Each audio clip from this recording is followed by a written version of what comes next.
New video. Today I am reacting to simulating a desert for 100 days. Luckily my brother is now gone to the I don't know the name. Yeah, where he cuts his hair because he has that. This is a really special day for him because his hair is so king long. Sorry for that. He let it grow for 3 years straight. He only cut a little bit sometimes. And now he's letting it be cut, so that's really special actually. So yes, that's really special. So I am reacting to simulating a desert for 100 days. Let's go into this video. Within this tank lives a miniature world. There are predators and prey, wind and rain. This desert is a dangerous place, but despite all odds, some animals have evolved to survive. It transformed from an empty wasteland to a thriving ecosystem. To understand the mysteries within, first we must go back to day 1. It all started when I got the tank, some materials, and a whole lot of cacti. I proceeded to mix up some dirt and then build up the substrate. After placing in some rock, I began to plant the cacti. Ouch! Their spines are extremely sharp and it was a huge pain to plant anything. I added in some final touches and the tank was complete. This will serve as the foundation for a thriving ecosystem. On day 3, I introduced the first animals. These are called isopods. As you can see, I have 2 varieties here, clowns and zebras. After I placed them in, they began to search for shelter. I like the clowns one.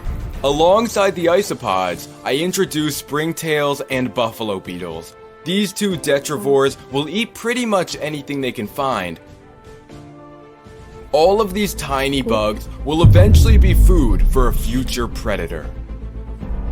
By day 50, the isopod population began to boom. In the shaded areas of the tank, they would form small little herds. The juveniles looked almost identical to their adult counterpart. Here, you can even see one shedding its skin.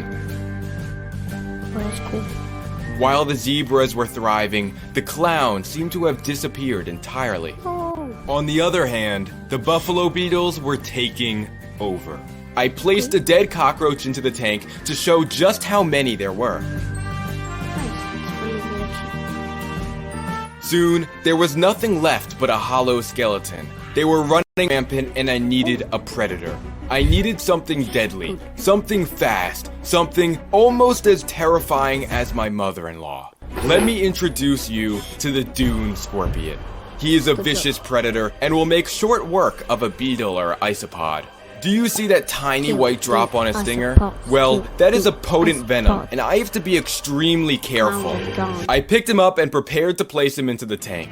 After a gentle love tap, he took his very first step into the new world. Scorpions are almost completely blind, so they don't use their eyes to get around. Within just a few minutes, he managed to take down a buffalo beetle. Wow. With a full stomach, he began to search for a place to burrow. Full stomach already? After a few hours, his burrow was complete, and it just looked like an ordinary hole. But if we look underground, we can see it is so much more. It is his home. He would spend most of his time here, but as day turned to night, he would emerge. Under ultraviolet light, he will glow a radioactive green. Looks so good, but the insect was here.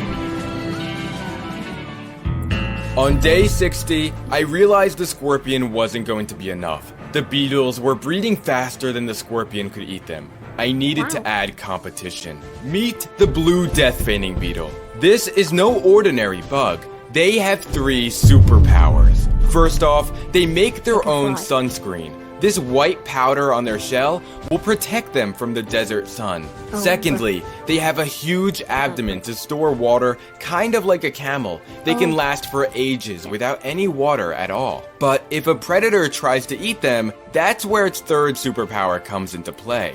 They are indestructible.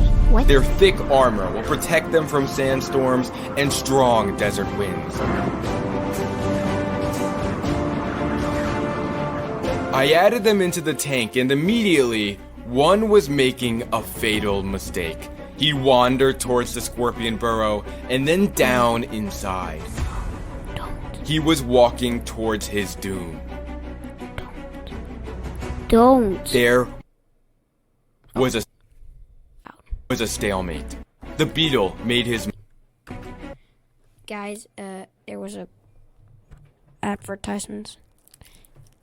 So I cut that out, if I can.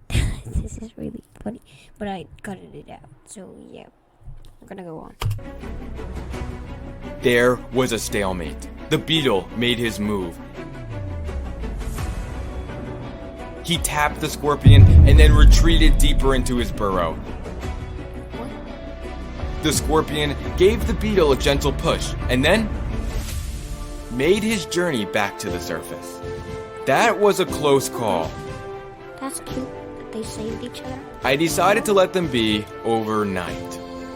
They just pushed each other. As the sun began to rise, something extremely rare was about to happen. It was rainy season, and one of the few storms of the entire year was about to commence.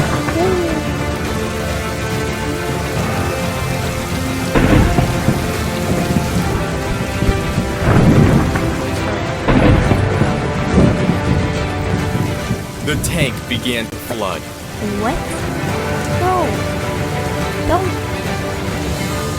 As the storm faded away, animals began to emerge. The rain brought new life to the desert landscape. This rose of Jericho opened its leaves after receiving water. That is By so day 63, the water area was teeming with life. Hundreds of tiny eggs that lay dormant in the sand began to hatch. The pond was swarming with these tiny white dots that were going to become something incredible.